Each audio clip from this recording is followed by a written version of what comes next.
to the DNVR Avalanche podcast presented by DraftKings Sportsbook. Use code DNVR when you sign up for a new account to get amazing odds boosts every single day. I'm your host, Rudo, joined by AJ Hayfley. As it was looking like it was going to be a slow day, but news ramped up just around 1 o'clock here as a bunch of stuff going down in the NHL all of a sudden. We'll start with the Av side of things. AJ, I know you guys kind of talked about McKinnon the other day with them saying he's not going to play against Tampa, but he is skating today, did take practice in a no-contact jersey, was out there skating around, and is said to be an option for the first game against Dallas on Sunday. So doesn't look like the Avs will be missing him for too long. That's some good news. In other Avalanche news, I don't know what to make of these quotes, AJ, because it seems like every hockey player says this when they're in a contract year. But Pavel Francouz talking about loving Denver and the hockey team and wants to stay. Do you put any real stock into that, AJ, or is that just standard hockey player PR speak? Both, because you don't hear it coming from Nazem Kadri. True. Everybody knows the score with Kadri. Everybody knows that he's going to get big dollar and that the Avs are not going to be the one to cut it this summer. So everything about Francouz's presser today was adorable. The him being so concerned about being stuck at the airport that he missed practice and him calling Jared Bednar fun. Like just an endearing guy, right? Like you're just like, oh, we've been there. And then him, hey, it's a contract year. This is about the time of year when front offices start talking to agents for guys that they think they might want to bring back. Yeah. Especially teams that know they aren't going to be major players at the deadline in moving guys. Like you look at someone like a Dallas or maybe a Winnipeg or an Anaheim, guys who have some interesting upcoming UFAs, right? And they're on the bubble of the playoff picture, and you can understand why they may be, why they're not having a conversation about extensions, because it's like we could trade you in a month. So, but Francouz in Colorado is a very different situation, especially as like the backup goalie, where I've said it before, but if they offered him the same exact contract that he's on, I think that would be perfectly fair, given that he missed an entire year. Yeah. And he's played like 10 games. Like you give him a 2-year extension off of 10 games, like big time trust fall, right? But you love what you've seen out of him in net. You love that he gets along with he's taken to your coaching. He's been great in your community. He's done everything that you've asked of him since he came to your organization after coming over from the KHL. Yep. So, I just think that even though you're giving him the extension off of just a couple of games in the NHL this year, you are comfortable with the player in the NHL. Everything he's shown in the games that he's been able to play gives you confidence that there shouldn't be any issue with running it back, assuming he's healthy. Yeah. And like he could totally justify holding out and saying, I want to see what the market can bring to me. I don't necessarily, especially if he has a really strong finish to the year. He turns 32 this summer, though. So, this is not... Well, and that's kind of the conversation around Francouz that you have. From the player standpoint, I don't know that it makes a ton of sense for him to get this deal done early, right? Because he's saying, I have a chance to prove myself through the rest of the season, make some more money, or potentially even get a team interested in having him as a starter. So I would be surprised if that deal got done. We say that, but also look at Logan O'Connor. Like when you're comfortable in a place and you like being in a place and you like the opportunity and that place is willing to give you a little bit of security. Could Logan O'Connor have held out for more and, Most and said, likely. hey, I'm going to take this chance and I'm going to try and go out and have a 30-point season and get $2.5 million or whatever per year. Like, yeah, he could have totally done that. But also, you're talking about an undrafted guy who got security. And the thing is, for me, when you're comparing Logan O'Connor to Francouz, you're looking at, O'Connor went to DU and he stayed in Colorado and he wants to stay here. Okay, no big surprise. Francouz literally came across the ocean to come play in North America. It's not like this guy is averse to making significant moves to go play hockey. True. But also, like, it's a good organization. He likes it here. He's established here. He's comfortable here. He's now been here for 3 years. Like, this is where he has spent his time in North America. This is where he's been. Well, and I do wonder if there's a little bit of respect there, right? With Francouz missing the time that he did, the Avs didn't go out and get a proper number 2 replacement for him, right? They were getting by on guys like Jonas Johansson and Devin Dubnyk, hoping for Frankie to get healthy instead of Frankie coming back and suddenly he's in the AHL again.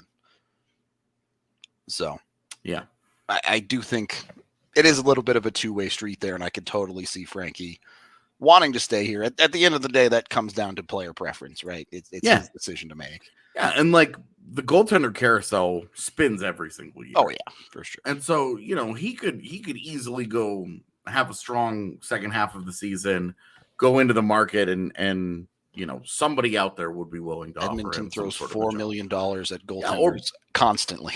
I mean, Arizona gives him a 3-year deal at $5 million per. It says, come be our starter or whatever. Like you could talk yourself into that, or you could just say, hey, I'm happy where I am.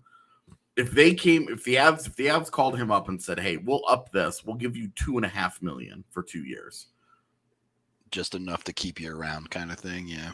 And that raises the expectations a little bit. He's got to play. He's got to be good. $2.5 million for a backup is going to make him one of the more expensive backups. Like I call him a backup, but like he's played great. Yeah. Like he's played great. I guess I'm kind of just mentally discounting the fact just because Darcy Kemper's been so good recently that Francouz that just takes his job.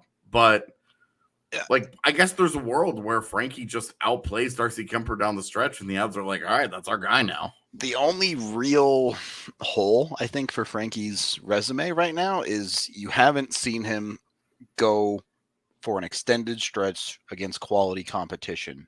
Yeah. And really dominate. Yeah. That's about the only hole is you have questions about can he do it over a long-term stretch, because we just haven't seen it because it was Grubauer. Now it's Kemper that is playing well as his tandem mate. So yeah. And I mean, he's never like proven it as the guy. He's always been in sort of the backup role. Gets the easier games. Also gets unbelievably good goal support, by the way. Yeah, right. Has won a lot of his worst games. He got bailed out by some impressive goal scoring. So, yeah, no, I think that's just that conversation. I think that's an interesting. Yeah, he could totally, and this is where it's funny because we always just make these decisions for players, right? Oh, just do this or do that or whatever. Like Claude Giroux's come totally getting traded at the deadline. Well, if Claude Giroux decides he doesn't want to get traded, Claude Giroux's not going anywhere. Like, yeah, like we're gonna talk about Montreal a lot today. Yeah, that's why the headline was what it was. Main topic of the show. We're getting there. We're getting through the news first. Yeah. We're just kind of working our way through some Avs stuff first here. I mean, it's this question is just a little too black and white. It depends on the goalie. It depends on the team situation. It depends on a million factors. Yep. Yeah, it depends on a million factors. A guy like Francouz, even a guy like Kemper. I mean, Darcy Kemper's got a great reputation right now because he had 1 or 2 awesome years in Arizona, but outside of that, like he's totally unproven in the postseason. He's got no real track record. 2 goalies that clearly have had trouble staying healthy in their careers. So yeah, it's true. A lot of things to balance there. Moving into some other non-as related news really quick. A couple of hearings in the NHL player safety world coming out. One for Brad Marchand, who just straight up punched Tristan Jarry in the face, and one for Foligno for kneeing Adam Lowry after it's kind of still during the fight, but they went down to the ice. There was also the news of Andrew Shaw talking about his argument with George Parros. This was from years ago, but he talked about it in an interview. Basically, it doesn't feel like a good look when NHL players are this upset with Parros and player safety as much as the fan base and everyone else outside the game seems to be. Like, you understand that that's a thankless job, that nobody's going to really like Parros. Nobody's really going to like the job that he does, right? Everybody's going to be mad about every decision that he makes. For sure. But this is a tough spot. Yeah. Not a great place to be in when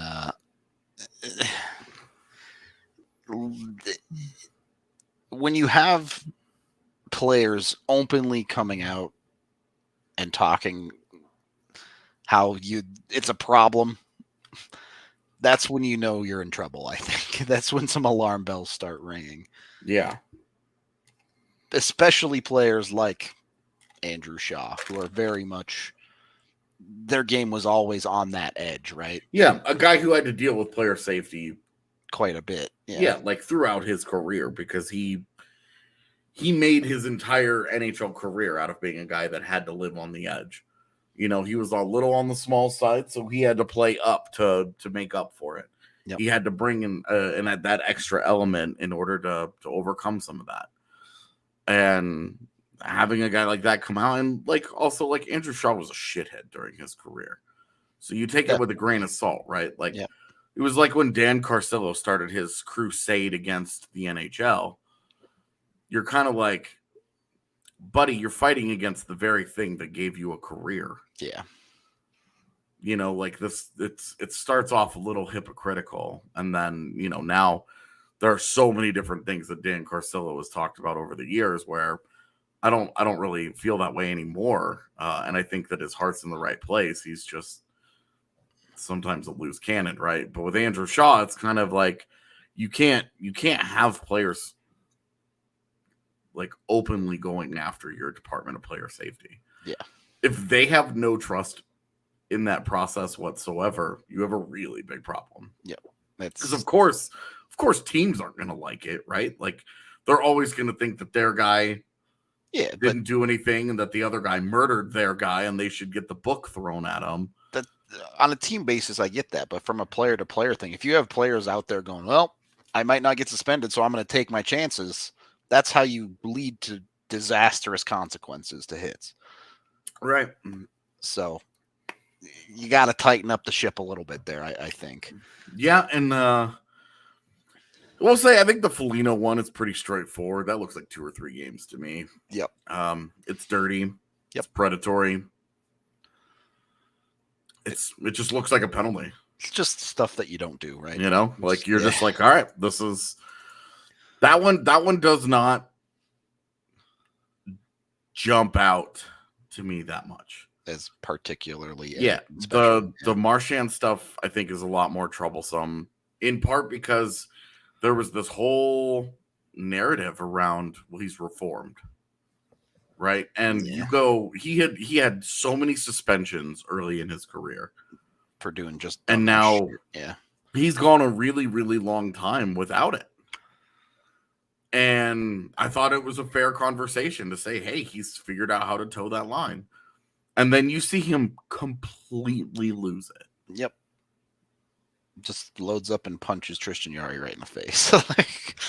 And then this is an entire night where he just had a bug up his ass. Yep. You know, like Tristan Jarry's trying to give a puck to a fan and Marchand swats it away. Like, that's obviously not suspendable. He's just being a dick. Yep. And then you see him do that. You see him just straight up like clock your goaltender right in the head. And then he skates away and he jabs him with the stick too. And it's like, what are you doing?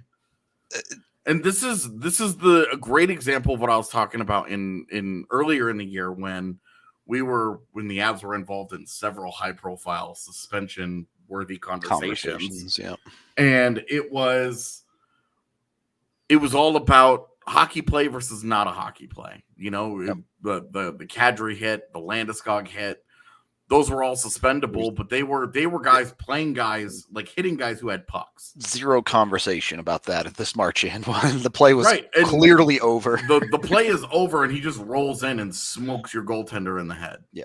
Like rocks him right in the dome. And you're just like, you're not playing hockey. You're not doing anything. You're just being a piece of shit. I want to preface this by saying I agree with everything you said. I think it's totally unacceptable for Marchand. But to play devil's advocate for 1 second, how many times have we seen a goaltender take the blocker and just throw it at somebody? Oh, totally. So it sucks, dude. And there's a reason like that they were like, hey, you can't do that anymore. Yeah. Because you remember, I think it was Darcy Kemper that did it to Landeskog back in the day. And Landeskog was like, yeah, anyway. Landeskog was like, yeah, tough guy hit me with this blocker. It He's like, I'd swing away on people too if I had that thing attached to my arm. It felt like it happened way too regularly. I'll put it back. Like I said, there was one with Kerfoot a few years back where he took one to the head. Jordan Binnington does it every other freaking game. Yeah, I mean, Jordan. So. I saw people talking about it last night. Like, oh, what would Binnington have done had that happened to him? And it was like, he would have been pretty lit up about it. Yep. He'd have wanted the fake fight like he always does. But yeah, it was. I remember. Yeah, Billy's right. It was Dubnyk that went. Oh, it was. You're right. It was Dubnyk. Thank you, Billy. I do remember that. That was a good one. It's funny. We've got a laundry list of Avs Wild, just like run-ins over the years. Yeah. So anyway, and just an interesting conversation. It's one that, unfortunately, I don't think this conversation is going to go away until George Parros is no longer in that job. Well, and then it's just going to change. The problem that you have with George Parros is that there's been a very clear preference and that there's been favoritism. Yeah. And you can draw a line between the guys who have supported the Violent Gentleman organization have gotten lighter sentences. And you can draw like a clear distinction there. Yep. Where those guys have gotten off a little easier than some of the other guys where, you're like, wow, they really came down hard on that guy. Yeah. It's gotten to a point where the inconsistencies are so obvious that it can't be just brushed off anymore, right? Yeah.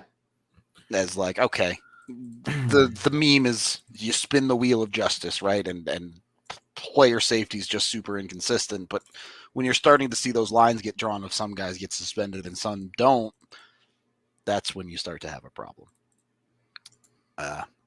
Anyway, make sure you're taking care of yourself better than the Department of Player Safety is taking care of NHLers. Our next partner has a product that I use pretty much every day.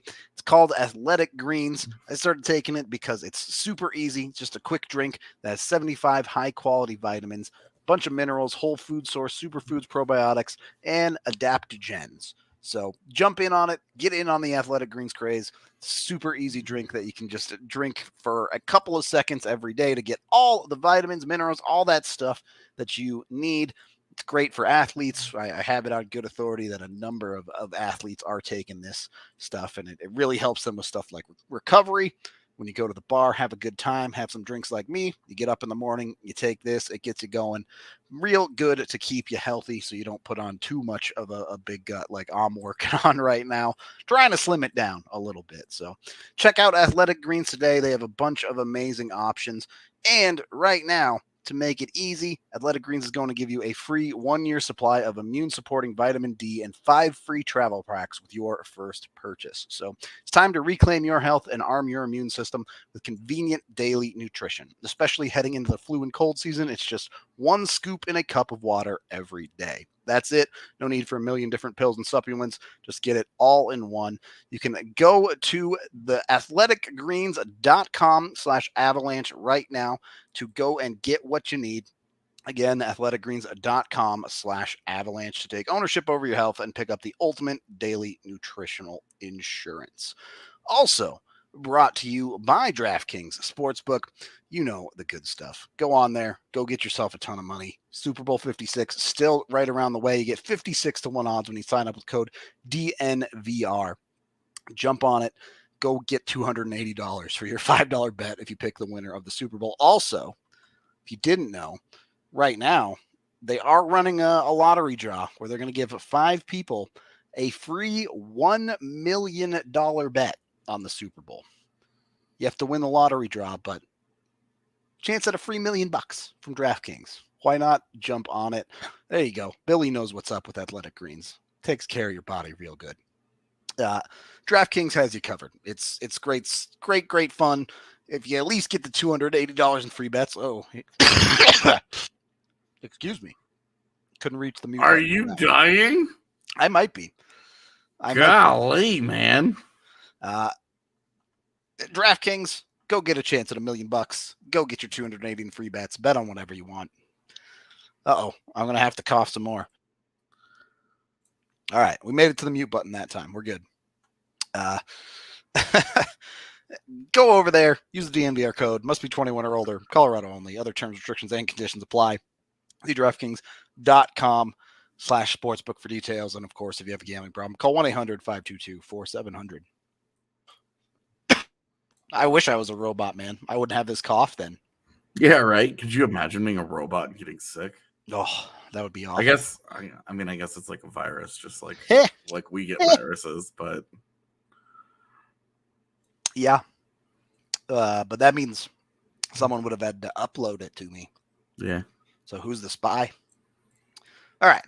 Anyway, second period. Birds aren't real, people. Birds aren't real. Second period of the DNVR Avalanche podcast. The big news of the day, the Montreal Canadiens firing Dominque Ducharme for, all right, we tried a drink. That should probably help. Maybe struggling right now. Montreal is the worst team in the NHL by nearly every metric you can imagine. Even worse than Arizona at this point. So, yeah, they are very, very bad. Ducharme going, not the biggest surprise in the world, obviously. It's been a tough year, too, because you're talking about a team that lost Carey Price and Shea Weber before the season even started. Yep. And then during the season, you have seen on injured reserve right now on injured reserve. They have Jonathan Drouin, Christian Dvorak, David Savard, Joel Edmondson, Jake Allen, Matthew Perreault, and Michael McNiven. That's a lot. Seven guys, and 6 of those I would say are important players. Yep. And that does not count Shea Weber on LTIR, and obviously Carey Price, who's in the player assistance program. I mean, yeah, say what you want about the quality of goaltender that Jake Allen is, but the Habs are starting Caden Primo and Sam Montembeault right now. Right. Like a couple of guys who were decent prospects when they were drafted, and it was like, hey, maybe they could be a good goalie someday. But that's like Jeremy Smith, Calvin Pickard level. Yep. It's really, really bad. Like that's a duo that's going to lose a lot. Yeah. They are officially now as Arizona has made it to 11. The only team with less than double-digit wins on the season, with just 8. They're about as bad of a hockey team as you can possibly be. Yeah, we came into the year, and I had talked about Arizona being all-time level of bad because they were built to be that way. Montreal has 23 points in 45 games. Yeah, they're well below a 48-point pace so far this season. So right now it's 41. Yikes. That's a yikes. They have a negative 79 goal differential. They're somehow... I don't know how you're worse than Arizona. Me either. Arizona is furious right now. They tanked for Connor McDavid, only to be outdone by Buffalo. They botch. They lose that lottery. They botch an all-time great draft. Yep. With the Dylan Strome pick in between a whole bunch of guys who have gone on to be the best players of this generation. And now they're doing it again. They've tanked for Shane Wright, and Montreal has somehow bottomed out harder. Out-tanked them again. Unfortunate that they keep having this happen to them. But AJ's losing his mind over there. I'm just so impressed at how bad they are. Yeah, it's... Well, and what makes it so impressive is how accidental this was, right? Right. They were in the Stanley Cup Finals. Yep. Last season. You can say what you want about how they got there, and they wouldn't have even made the playoffs in a normal year and all of that, but they went from there to literally the worst team in modern NHL history. So, and that wasn't even on purpose. Yeah. A real tough spot. Obviously, the organization now going under major changes with a new front office and now no head coach. Yeah. Supposedly the new head coach is going to be announced in a few hours. And I mean, every time it's with the Canadiens, we all know it's Patrick Roy for sure. It's always going to be Patrick Roy, right? Like, it's like every time that the Canadiens need anybody, GM, coach, anything, it's like Patrick Roy time, baby. Yeah. Like, look.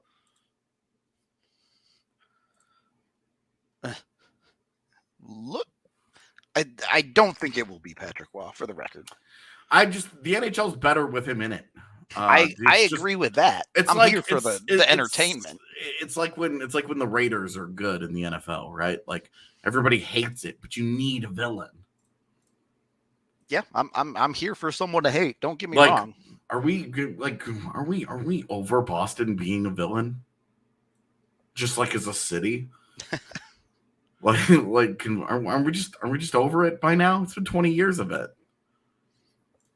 So anyway, what we really wanted to talk about with the Canadiens is, wow, they're bad, but how can a team like Colorado try and pick them bones? Yeah, and surprisingly, for a team that is so terrible, there are quite a few potential interesting targets. It's really weird because it's like when you look back at the Avs 16-17 roster, you're like, okay, well, on that roster was what has been one of the best top lines in the NHL since that season. The core of that team, all of those guys were really on good. Were on that team. You know, like it's just so odd. Yep. But then you get going through that roster, and I've always talked about, like, look, I would kill for a guy like Brendan Gallagher in Denver, but just not realistic. Yeah. But why he just re-signed there. He has all the trade protection. He's 29 years old. Like, it's gonna be, that's a lot, right? Yep. Josh Anderson is on that huge deal. Meh. Like, I really like Josh Anderson as a player. Under no circumstances am I about to pay for not that much that for that contract. long. That contract is stupid. Yep. I like the player though, power forward who doesn't pass and has a really good shot and really likes to shoot. Cool. Know who you are. Lean into it, right? Like Mike Hoffman, no, Definitely not. Hard pass. Okay. Tyler Toffoli, that's where the conversation starts. Yeah. That's an interesting name. He's signed for 2 more years at $4.25 million. He's 29 years old. And you have to expect that every team out west that wants to make an upgrade, looking at him, is going to at least have him in the conversation and be like, okay, well, interesting. And this is a conversation that we teased a little bit, and I'm sure we'll talk more about over the next couple of weeks. But if you're the Avalanche and you're looking towards the future and thinking maybe there's a world where they can't realistically bring Burakovsky back, or don't want, doesn't matter the why or the how, seems like you might just be able to drop Tyler Toffoli in his place. He's a guy who's pretty much a lock to give you 45 points a year if he's healthy. Yeah, and he's like where he doesn't fit Colorado is how they play. For sure. He doesn't have the legs. Yeah, he's never been a good enough skater to really play that kind of really aggressive attacking style that Colorado wants to. So stylistically, you're saying he could be a misfit here. Yep. But just like he's a quality NHL player, he's signed for 2 more years. Yep. And he's a little bit of a different look, right? That's a move that you're maybe making a little bit more long-term than your normal trade deadline acquisition. Yeah, obviously him being signed for 2 more years, that takes a decision off the table for you in the next season. Yep. You don't have to worry about, you're not having the Burakovsky re-signing conversation or whatever. Whatever. You're just not doing that now because of the security of having him signed. And at 4.25 for a guy that at worst would play in your middle six. Yeah. Like at worst. It's a good price. If you are interested in bringing Jonas Donskoy back, you should be interested in Tyler Toffoli. They kind of fill the same role with Toffoli, probably certainly a little bit more offensive punch potential. Yeah, well, and more reliable. And also a guy that has done it in deep playoff runs. Yep. He was a big reason for the Kings' success in their second run, and he was a big part of the Canadiens' run this last year. Yep. So an interesting conversation, right? And then you start to get into a lot of other guys. Like Yoel Armia is a guy that I've always loved. I just love his game. He plays hard. Yep. He plays a really punishing style, but he's too expensive for my taste for what he brings offensively. He's their JT Compher, basically. I mean, the Avs are getting way more production out of JT Compher. It's more like he's the really expensive Tyson Jones. The Avs are getting more production out of JT Compher this year. When you look at the previous years of his career, his first couple of years in Montreal, it was pretty Compher-esque. But anyway, and that's if Joel Armia was on a 1-year deal, I think that's an interesting conversation. Yeah, or like a multi-year deal where he's making like $2 million. Cheap, sure. Yeah. You're talking signed for 3 more years at $3.4 million at 28 years old. The answer is no. Yep. That's not going to happen at that point. Yeah. A guy like Paul, you're talking Paul Byron. No, the answer is just no. Yeah. Just not going to give you enough. You get into, Cedric Paquette, Rem Pitlick, they just claimed off waivers, so you may not even have to wait that long to get a look at him. Then you get into, obviously they're not going to move the Caulfields or the Suzukis of the world. I'd probably make a call on Ryan Poehling. Just to see. And I would say Ryan Poehling for Martin Couch straight up. Any interest? The change of scenery type move. Exactly. Thing, yeah. And see if they'd have any interest in that, because Ryan Poehling he's a big center that I don't know. I think you could talk yourself into giving a look in your 4C job, which continues to be a revolving door after they decided to bring up Dylan Sakura and not Mikhail Maltsev today. So, Yeah. All right. So we've kind of gone through most of the forwards. Jake Evans signed for 3 more years at 1.7 is a hell to the nah. There's a couple more guys I want to get to, but first, you guys need to hear about Evoca. Look, we all know there have been significant problems getting the Avalanche and Nuggets on TV here in Colorado. So if you want to solve that problem, Evoca can do it for you and can do it for cheap. They have Altitude Sports. You can get it right now for $25 a month and $5 a month for their receiver. It's next-gen broadcast technology which allows a vibrant picture quality using far less bandwidth than streaming services. It's a split system where it does use internet, but it also has an over-the-air antenna smart receiver as well. So not only do you get Altitude, you get ABC, NBC, Fox, CW, all the national channels too. It's a great system that's super easy to use. Once you're plugged in, you're good to go. It works just like regular TV. Again, since you can't use Comcast here, Evoca is a great option to get your Avs and Nuggets games super duper easily. So be sure to check it out today. Get in on it. Evoca TV. I'm planning on getting it mostly because I hate DirecTV Stream. It just doesn't work very well. But you can go to evoca.tv/DNVR. That's EVOCA.TV/DNVR to check it out today. There's no contracts. There's no fees. It's just $25 a month plus the $5 a month for the receiver. So go check it out. Get yourself Altitude back on your TV right here, right now, today. And then go get yourself a Breck Brew to drink while you're watching the Avalanche. You can go get them at the bar, of course, but also recommend if you're watching an Avs game, go grab a Breck Brew. Make sure you have one in your hand for the first period. Keep the receipt. If the Avs score 2 goals in the first period, Breck Brew will buy your first beer for you. Just take a picture of the receipt, go to breckbrew.com, enter their 2 for a brew promotion, send the receipt. You get paid back for the beer. Excuse me.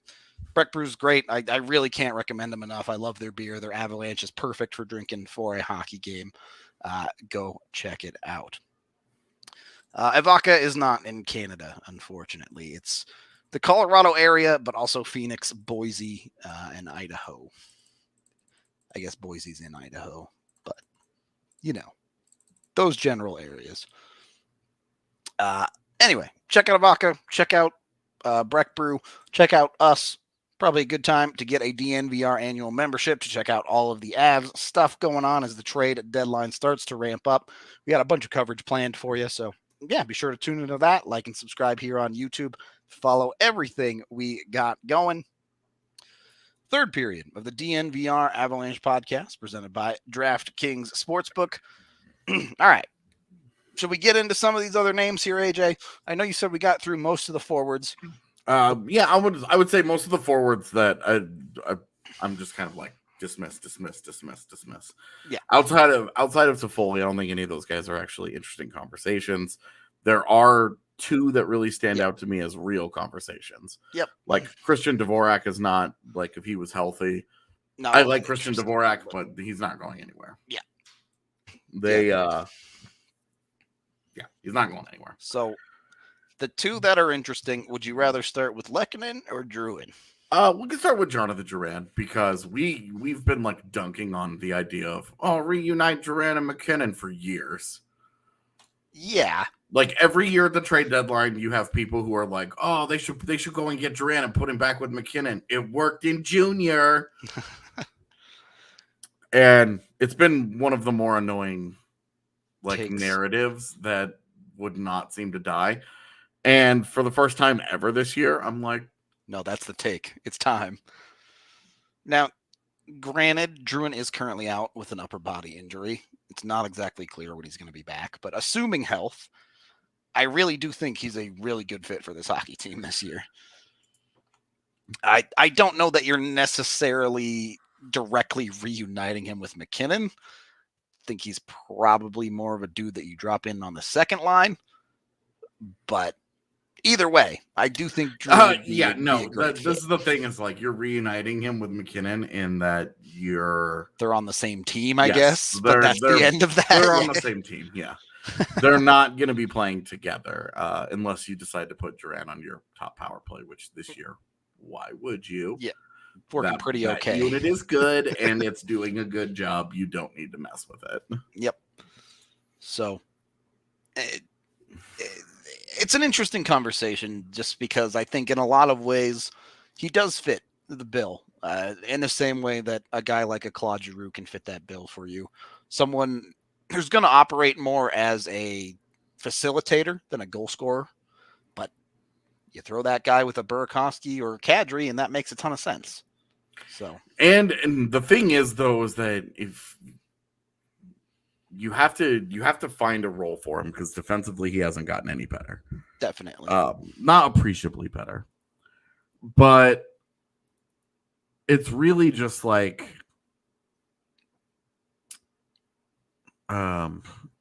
it's really just like if you put him on the left side next to Kadri and Burakovsky as a playmaker next to two shooters, you see the fit. Yep. It's obvious, right? The appeal there is really obvious. And then you move Nichushkin down to play with Newhook and whoever you put on the right side between Comfer, Abe Kubel, and Logan O'Connor. Pick your favorite. Suddenly you have a plethora of options that you don't hate or love. Yep. Assuming none of those guys go back in a Duran deal. Sure. I have no, and this, the other part of this conversation, I have no idea what that cost would be. We're not really getting into price on this show. That's for the future. It's, and also like Duran is one where it's like, I just don't really know. What is he valued over there? Yeah. Right. Like he's broken the 50-point mark twice in his career. This year, between injuries and, illnesses and taking personal leaves, he hasn't played very much hockey the last 3 years. Yep. Like he's played like 100 games in 3 years. He didn't play at all in their playoff run last year. So, I mean, it's really just not. It's been inconsistent for sure. So. Yeah. So you're talking about an unreliable presence in your lineup is what I'm saying. So I don't think that the price here should be exorbitant. The name is bigger than the reputation or the reality at this point of him as a player in the NHL. He's probably overpaid a little bit. But you're talking about like a guy that he hasn't been as bad defensively as in previous years where he was like, holy smokes. It was a great game. Women's hockey rules. Watch more of it, please. Can confirm. But, at least the better team won. Okay. Anyway, God, I'm gonna have to get rid of you after the show. You're dying, and you're talking trash. All right, look, one of us has to be on your fiance's good books. All right. Okay. We know it's not going to be you. So fair enough. So anyway, with Duran, like I think it's an interesting conversation. Only signed for the 1 more year at $5.5 million. You basically get a free look, and he's only 26 years old. So, and he turns 27 next month. So that means that he'll get to free agency next year at 28 years old. You don't need to make a big commitment here. Yep. You get like a 1 year, hey, we're going to get to see what he looks like. And again, this is kind of your Burakovsky like replacement. I think to a T, that second year is a Burakovsky replacement. Yeah. You run a line of what would probably be Newhook, Drew, and assuming Nichushkin comes back, but yeah, we'll see. I mean, we'll see. That's for the future for sure. Yeah, but that's where you're starting. Yeah, and you're intrigued by that. You're like, okay, this could be interesting. The other guy, not as interesting in terms of the high end. Arturi Lehkonen is a guy that the Avs have had interest in before, and I always tell you, anytime that the Avs have interest in a guy, they always circle keep him back on the list forever. Yep, because they will wait for a long time if they have to. They will wait. Well, and the thing about Lehkonen that's interesting is, one, he's an RFA, so they can have that conversation at the end of the year. But two, for this year, He's only $2.3 million on the cap. It's not someone that they have to do a lot of bending into knots to make the money work for. For sure, especially at the deadline. Yep. Yeah. So, and you're talking about a guy that doesn't really give you any kind of meaningful offense. He's a 30-point guy. Yep. A 30-ish point guy. So you're talking about a bottom. He's a hard bottom six guy. He's not a center. He's not going to help you there. Not going to help you there, which is why I'm kind of lukewarm on the idea. Yeah, that's just not where Colorado needs much help. You're min-maxing a spot that doesn't need a whole lot of min-maxing on the roster. Because look at Colorado's bottom six wings. Yep. And you're talking, Comfer, O'Connor. Yeah, Comfer, O'Connor, Abe Kubel, maybe Jost, maybe Darren Helm. If they go and get a bigger name, maybe Nichushkin drops back down into that group. Well, and that's where the bigger name starts to make sense, right? When you're replacing Darren Helm with Arturi Lehkonen, you're just not making your team that much better, right? Even if you are making it better, it's minimal. You're definitely better with Lehkonen there. I agree. Because he does stylistically, unlike with the Tyler Toffoli, stylistically Lehkonen can fly. So he just fits your natural identity a lot better. And like the idea of putting him on a PK next to Logan O'Connor, you're kind of like, nice. That's hellacious. And then you throw Jost with Nichushkin out there, and you're like, cool.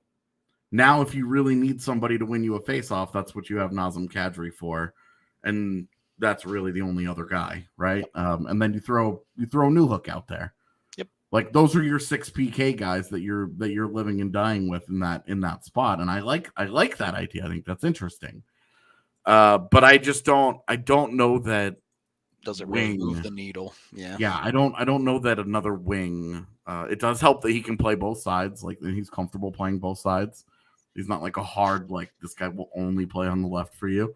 But it's just sort of a Yeah. Because then you get to the end of the year and then he is an RFA, so you probably will qualify him and bring him back. And then I don't know how much better he makes you. It's not a bad ad.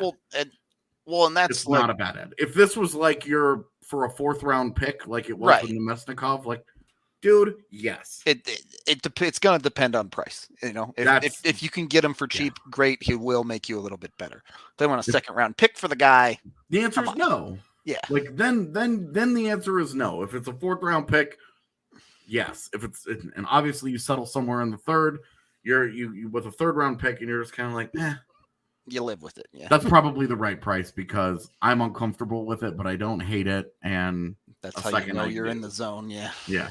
So is that enough for Montreal to want to do it? If they get a late 3rd? No. I don't think so. Not for an RFA, right? But anyway. Yeah, it really just kind of depends on how much they really want to like burn this down and try and how deep are they going to dig it out for sure. So we can totally have the Giroux or Pavelski conversation for like the 17th time already. I'm sure we will on a later show. Maybe not this week, but we'll talk about them. Don't worry. We'll talk about them a lot over the next month and a half. I mean, we've already talked about them a lot, and we're just gonna do it more. They're not trading Sam Girard, fam. A couple of defensemen on this Montreal team too. The 3 actually interesting ones. You see Ben Chiarot and Brett Kulak, and then of course Jeff Petrie at the top of that list. So I always love this with Brett Kulak because I talked to an NHL scout a couple of years ago when Kulak was just really starting to break into the league. And like they were convinced that Brett Kulak was going to be like the truth with Calgary. Yeah. And like work out. And like it was like, this guy is Chris Tanev all over again. Like not like an incredible NHL player, but like this really good physical defensive defenseman that doesn't do much offensively, but elevates elevates and blah blah blah blah. Right? Like he's so solid defensively, and like Brett Kulak's had like a fine career, like no bones. He's right? a pretty dime a dozen defenseman in the NHL, and it just hasn't really just hasn't gone that way. But like then you go and you look at his analytics, and you're like, interesting. All right. Cool. It works. Tell me on this. It's not the worst. It's not the worst thing for them to do. I don't love it because the one thing that you have to do in Colorado is you have to have puck skill. Yep. You just gotta have be to able to move pucks the right direction for sure. And you know, like you look at like an Ian Cole right now, where you're like, dude, was Ian Cole like a high end puck mover? And like, of course not. But he was competent. It was functional, yeah. Right, like he was competent. You did not get the butt pucker every single time you got the puck. Yeah, where you were just like, oh Jesus, good God, what's about to happen? Right, like he made plenty of mistakes, but guys of that archetype, of course, do. But you have to be able to move a puck in some fashion. Somebody asked me about Romanov earlier, and no. If I'm Montreal, I don't. Why would you move him? Yeah. There's no interest in that. Yeah, I would definitely take Kulak over Chiarot, though. So Ben Chiarot I don't know. Like last year when we were pushing the Iafallo thing for meme reasons. Like we were just having fun. The Ben Chiarot thing is, I genuinely don't understand why so many people are interested in it. All these trade bait boards have him in like the top 5, and every time I see that, I like, oh, why is this? I'm gonna go look. All of his numbers are bad. Well, and it's like they're not bad. Like I'm not looking at him like, bad. Oh my God, this guy's a disaster. It's just like, I don't know. I think they're kind of bad. I don't understand why people are so into the idea of him. Like I get that he's defenseman, yeah. Well, like I get that he's a pending UFA and that he won't, in theory anyway, he won't cost a whole lot. Sure. But like you go and you look up his analytics and you look at his impacts and you look at everything and you're just like, a couple of years ago, maybe. Yep. Like this version of him though is not good, fam. Like what are we doing here? Yeah, I agree. He's bad. I don't know, like if you're like, oh, is he better than Curtis McDermott as a defenseman? Yeah. That's a low bar. Is he any better than Jack Johnson or Ryan Murray? No. It does feel a little bit like the symptom of I've heard of him. Canadian team guy that they don't want, that they throw into every trade, right? The dude that gets thrown in, like the Avs with JT Compher, where every trade everyone's like, just throw in JT Compher. Yeah. That's what it feels like with I mean, you and I do that because we understand that the Avs have to move money. Yeah. JT Compher should just be dollar signs in every trade. Exactly. Like it's like JT Compher's contract. It's nothing about the player whatsoever. Right. So it's like okay, whatever, right? It doesn't.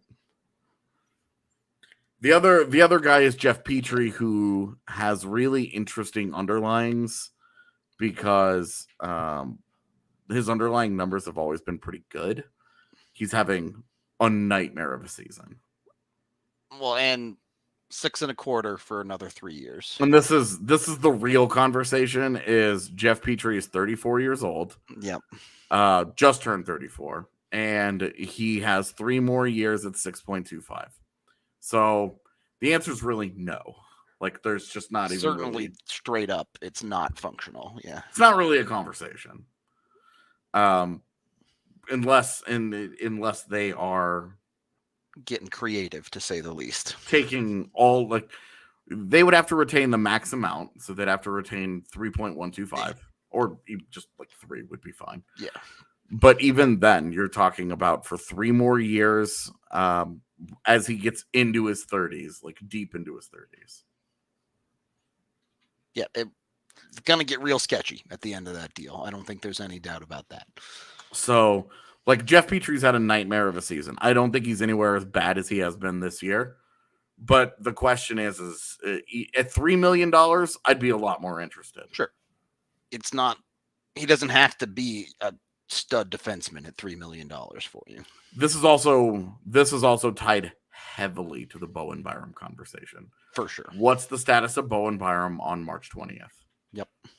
Because if you're in the same position that you're in now, I'm more interested. If he's back, or if there are enough encouraging signs that you're saying, you know, he might be back this year, or we definitely feel good that he will be back next year, it's a lot tougher of a sell for me. But if it's still a total unknown and you're just like, he may never play again kind of thing, then you start planning. You know, You start making a move for the future. And that's, I know we're closer than we were, but that's still one where you're looking at it and you're going, let's maybe hold off until you get closer to the deadline on starting to make decisions like that, so you have a better picture of where someone like Byram is at this year. If Ben Sherratt was their best defenseman in the final series that they got smoked in, that's not the case that you think it is. That's like saying Connor Timmins was the Avs' best defenseman in the Vegas series. Right. Just means the team was a garbage. Like, you remember they got worked in that series.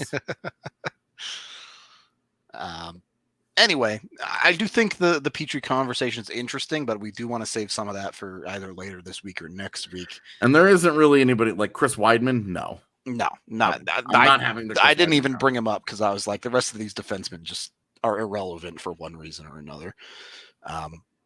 So yeah, we'll see. Just want to take a look at Montreal. Is obviously this is a team that pretty much everyone in the league is going to be trying to vulture on a little bit, I would think, at this trade deadline. We'll see how everything shakes out. But any final thoughts here on Montreal, AJ?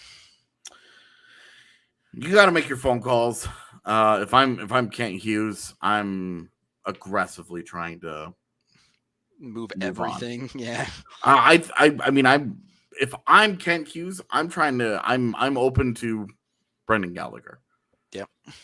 And if Brendan Gallagher is obviously if that conversation is allowed to be had, I'm making that call. Absolutely. Of course you are. Yeah. But that's it. All right. So fire sale it. Yeah, they should be aggressively looking to get the young guys to turn over their roster to the young guys. All their high-paid guys that are 29, 30 years old, they need to get them out. Yep. All right. I think that's a good place to end the conversation. So thank you for hanging out with this chat. We appreciate all of y'all a ton, however you consume the podcast. We're back tomorrow, back into the swing of things, pregame, postgame. Avs are playing hockey, so we hope to see you for those shows. Until then, we will talk to you all on the next one.